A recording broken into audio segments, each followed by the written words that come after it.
आज 5 राज्यों के नतीजे आने हैं और लगातार सुबह से ही आप देख रहे होंगे टीवी चैनलों पर तरह-तरह की बातें चल रही हैं। वहीं एग्जिट पोल को लेकर तमाम टीवी चैनलों ने दिखाया था उसी आधार पर एग्जिट पोल आते हुए नजर आ रहे हैं।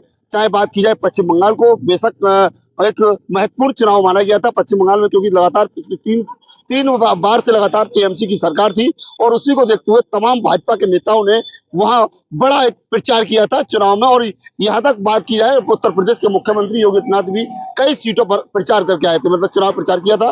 और लगातार उसके बाद बात की जाए तो प्रधानमंत्री से लेकर गृह मंत्री और तमाम जो नेता हैं बीजेपी के बड़े दिग्गज नेताओं ने वो वहाँ चुनाव प्रचार किया और ये वादा किया था कि अब की बार वहाँ बदलाव जनता देखना चाह रही है। वहीं अभी तक के नतीजे बात लगभग 2 बजे का समय होने जा रहा है। तो इस समय की बात की जाए तो लगभग अभी तक बात की जाए तो भाजपा काफी अच्छी बढ़त बनाई हुई है और टीएमसी की बात की जाए तो लगभग 94 सीटों पर इस समय रुकी हुई नजर आ रही है। इस प्रकार की चीजें अभी तक की जानकारी है। फिलहाल हम बात करने के लिए मेरे साथ भाजपा के नेता और आरएसएस से जुड़े हुए कुछ लोग मेरे साथ हैं, उनसे बात करेंगे किस प्रकार से अब इस चीज को देख रहे हैं। सर, पश्चिम बंगाल में एक बदलाव की लहर देखने मिल रही है और जिस प्रकार से नतीजे आ रहे हैं उसको लेकर क्या कहना है? पहली बात तो पत्रकार महोदय आपको बहुत बहुत शुभकामनाएं कि भारतीय जनता पार्टी पश्चिम बंगाल में अपना बसर लहरा रही है। भाई वो पश्चिम बंगाल नहीं है, वो मिनी पाकिस्तान है भाई साहब, वो मिनी पाकिस्तान है। पाकिस्तान में अगर ये जो काम हुआ है मिनी पाकिस्तान में, वो भारतीय जनता पार्टी के लिए बहुत सौभाग्य की बात है। हमारे योगी आदित्यनाथ जी महाराज ने 40 सीटों पर प्रचार किया जिनमें 39 सीटें हमारे पक्ष में आ रही हैं। लोग उत्तर प्रदेश में भी कहते हैं कि योगी जी को हरा देंगे। हम उत्तर प्रदेश में भी दम लगाकर हम एक बात कहना चाहते हैं, जो हराने वाले हैं ना, जब हम पश्चिम बंगाल में योगी जी जीत सकते हैं तो उत्तर प्रदेश में तो धुआं निकाल देंगे।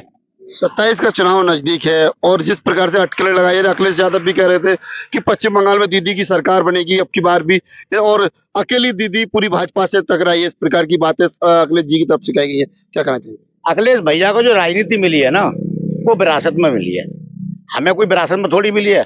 हम जमीनी कार्यकर्ता हैं, हम जमीन पे काम करते हैं, हवाई बात नहीं करते। वो हवाई बात करते हैं, इसलिए जो भी कह दें वो कभी दलितों का अपमान कर लेते हैं, कभी दलितों का सम्मान कर लेते हैं। उनका कोई वजूद नहीं है, वो कुछ भी कह सकते हैं। क्या माना जाए कि पश्चिम बंगाल की ममता बनर्जी की जो सीटें हैं, 2 सीटों पर उन्होंने चुनाव लड़ा है, दोनों सीटें लगातार तनावपूर्ण हैं, मतलब ऊपर नीचे इस प्रकार की चीजें चल रही हैं। अब तक की जो नतीजे हैं उसको लेकर क्या लगता है? जिस तरीके से हमने मेहनत की है, वो मेहनत ये की है कि हम पश्चिम बंगाल की मुखिया को हराएं, उसे घर से बेघर करें। जिस तरीके से वहां पर उसने हिंदुओं के साथ अत्याचार किया था उन्होंने, वो उसी का रिजल्ट है। जितना हिंदू पर अत्याचार होगा उतनी भारतीय जनता पार्टी का कमल खिलेगा।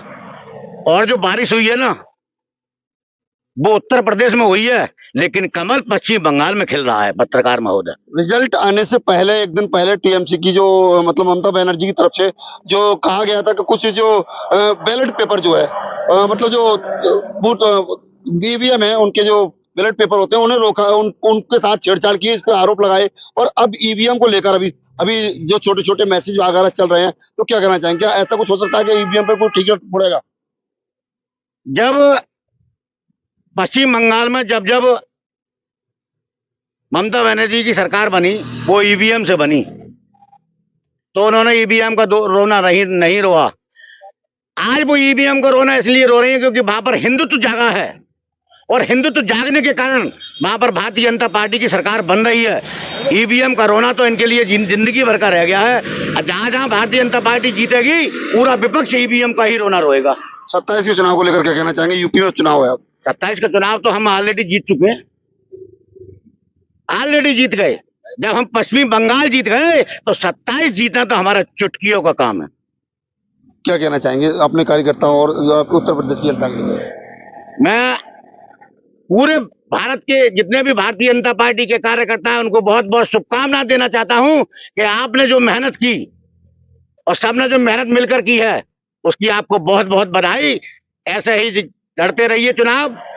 अभी इसके बाद हम कश्मीर का चुनाव लड़ेंगे, वहां पर भी अभी जीत दर्ज कराएंगे। जय श्री राम। तो ये मेरे साथ थे बॉबी भाई, जो लगातार अब पिछले काफी समय से भाजपा के लिए मेहनत कर रहे हैं और आरएसएस को से जुड़े हुए हैं और इनके द्वारा तमाम, अभी आपने देखा होगा यहाँ उपचुनाव हुए उनमें भी तमाम मेहनत की गई थी कुंदरकी में।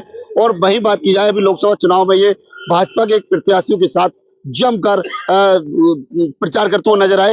हालांकि मैं आपको बता दूं ये दलित समाज से आता है और काफी ये दलित इनके साथ जुड़े रहते हैं। इनके द्वारा लगातार प्रचार किया गया था और आज पश्चिम बंगाल की जीत को लेकर इस प्रकार से इन्होंने 27 का जो कहा है कि 27 में एक बार फिर बीजेपी की सरकार बनेगी, यानी कि चुनाव का जो प्रचार जो आज रिजल्ट आया है 5 राज्यों का, उसको देखते हुए इन्होंने 2027 को लेकर भी जिक्र कहा है और सबको शुभकामनाएं दी है पूरी पार्टी को और कार्यकर्ताओं को। अपने सभी पवन के साथ दानवीर सिंह, डीवी न्यूज़ 24 उत्तर प्रदेश मुरादाबाद।